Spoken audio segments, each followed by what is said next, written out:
ದೇಳಕಟ್ಟೆಯ KS Hegde charitable ಆಸ್ಪತ್ರೆಯ ಕ್ಷೇಮ ಮಾನಸಿಕ ಆರೋಗ್ಯ ಚಿಕಿತ್ಸಾ ವಿಭಾಗದ ಆಶ್ರಯದಲ್ಲಿ ನಡೆದ ವಿಶ್ವ ಆತ್ಮಹತ್ಯೆ ತಡೆ ದಿನ ಮತ್ತು ವಿಶ್ವ ಮಾನಸಿಕ ಆರೋಗ್ಯ ದಿನಾಚರಣೆ ಕಾರ್ಯಕ್ರಮವು ಆಸ್ಪತ್ರೆಯ ಆವರಣದ ಗ್ಲಾಸ್ ಹೌಸ್ನಲ್ಲಿ ನಡೆಯಿತು. ನಿಟ್ಟೆ ವಿಶ್ವವಿದ್ಯಾನಿಲಯದ ಕುಲಪತಿ ಡಾಕ್ಟರ್ ಸತೀಶ್ ಭಂಡಾರಿ ಕಾರ್ಯಕ್ರಮವನ್ನು ಉದ್ಘಾಟಿಸಿದರು.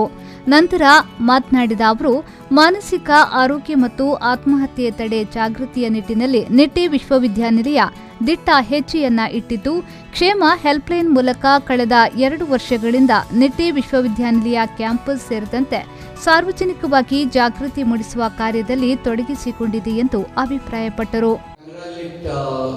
All the prize winners who have been felicitated today. This was really wonderful to see a lot of participation, not only from the institution, university, first and colleges, also from outside. A lot of people have participated from the colleges from Mangalore and from Dashnagara. Congratulations, the winners.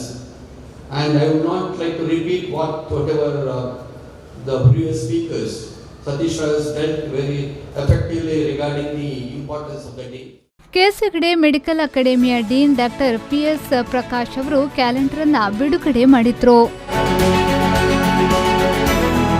ಕಾರ್ಯಕ್ರಮದಲ್ಲಿ ನಿಟ್ಟೆ ವಿಶ್ವವಿದ್ಯಾನಿಲಯದ ಕುಲಸಚಿವೆ doctor Alka Kulkarni, Kshema ವೈದ್ಯಕೀಯ ಅಧೀಕ್ಷಕರಾದ major doctor Hiremath, A B Shetty ಸ್ಮಾರಕ ದಂತ ಮಹಾವಿದ್ಯಾಲಯದ ಪ್ರಾಂಶುಪಾಲರಾದ doctor U S Krishnanayak, K S Hegde medical ಅಕಾಡೆಮಿಯ vice ಡೀನ್ಗಳಾದ ಡಾಕ್ಟರ್ ಜಯಪ್ರಕಾಶ್ ಶೆಟ್ಟಿ, ಡಾಕ್ಟರ್ ಅಮೃತ ಮಿರಾಜ್ಕರ್ ಉಪಸ್ಥಿತರಿದ್ದರು. ಈ ಸಂದರ್ಭ ಕಾರ್ಯಕ್ರಮದ ಪೂರ್ವ ತಯಾರಿಯಾಗಿ ಸಾರ್ವಜನಿಕರಿಗೆ ಮತ್ತು ಯುವ ವಿದ್ಯಾರ್ಥಿಗಳಿಗೆ ಏರ್ಪಡಿಸಿದ್ದ ಭಿತ್ತಿಚಿತ್ರ ಸ್ಪರ್ಧೆ ಮತ್ತು ಕಿರುಚಿತ್ರ ಸ್ಪರ್ಧೆಯಲ್ಲಿ ವಿಜೇತರಾದವರಿಗೆ ಪ್ರಶಸ್ತಿ ಪತ್ರವನ್ನು ನೀಡಲಾಯಿತು. ಪ್ರಾಧ್ಯಾಪಕ ಡಾಕ್ಟರ್ ಸತೀಶ್ ರಾವ್ ಪ್ರಸ್ತಾವನೆಗೆ ಇದ್ರು. ಸುಮನ್ ಪಿಂಟು ಸ್ಪರ್ಧಾ ವಿಜೇತರ ವಿವರವನ್ನು ನೀಡಿದ್ರು. ಆರಿಫ್ ಕಲ್ಕಟ, ವಿ4 ನ್ಯೂಸ್, ದೇಳಕಟ್ಟೆ.